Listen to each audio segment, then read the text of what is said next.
Okay, so I want to talk a little bit today about noticing drive and understanding how to work with it.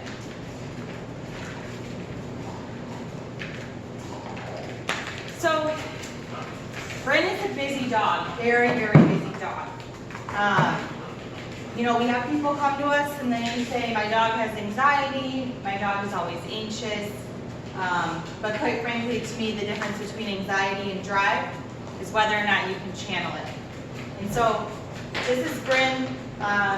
You know, on a daily basis, she does do a lot. She is busy, but she also likes to do things. And so, what I'm going to do is just really easily start with some very basic drills that you can do at home. So this is a focus exercise. Yes. If Bryn chooses me over everything around her, yes, I'm going to pay her. This is the basis for everything you're going to teach your dog, because if she doesn't understand how to give you her undivided attention and work for something, there's absolutely no way that you're going to ask her to do things when the distraction level is higher. Now, in here, you can see there's balls, there's toys, there's bones. Yes, there's other dogs behind me, and I want Bryn to choose me. Now, she knows this exercise very well. Yes, she knows that this pays her in dividends, so she's always going to choose, if she knows I have something, me over anything else. Yes. Now, you can also make it a little more fun. So she's paying attention. Yes, and let her chase the item. Now, this is going to bring up her drive a little bit, stimulate her a little bit more, so you can see she's a little more busy when she comes back. Yes. Good.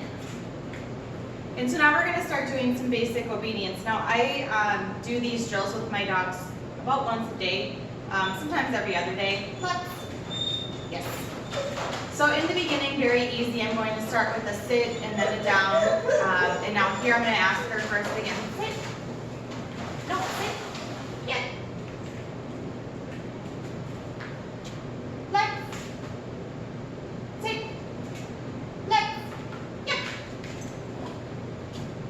Now I also like to train in a stand because she does know it. And I need her to do a stand just as many times as a sit and a down. Stay.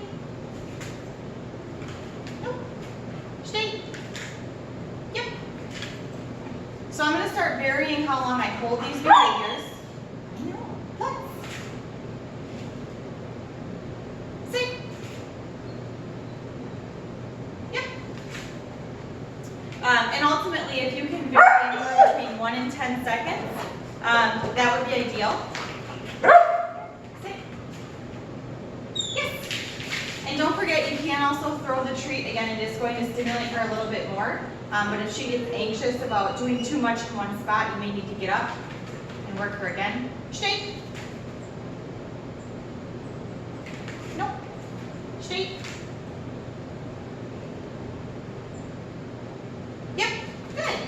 So 10 seconds holding the stand position. Come here. Now, if you're noticing your dog is always guessing for something else, then I'm going to hold that exercise longer, and I'm not going to pair it with something else the next time. Yeah. So this is a great first exercise that you can work with your dog. I would do this about 3 to 5 minutes. Here. Good. And if you do this every day, they're going to really start to enjoy this game. Now, if you also want to start incorporating some new stuff, you don't necessarily just have to stick with, you know, your sit, your down, your stand.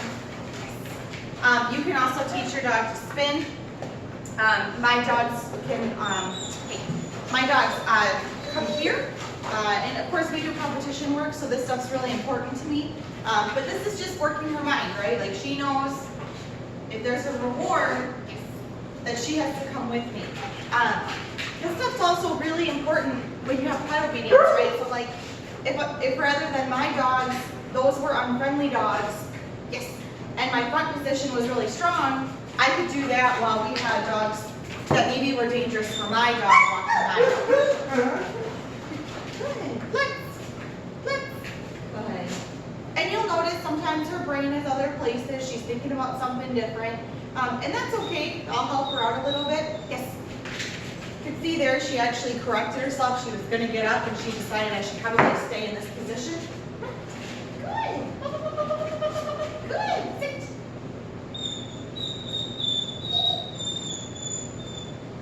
Yes. And again, these little drills are the foundation to doing the harder stuff.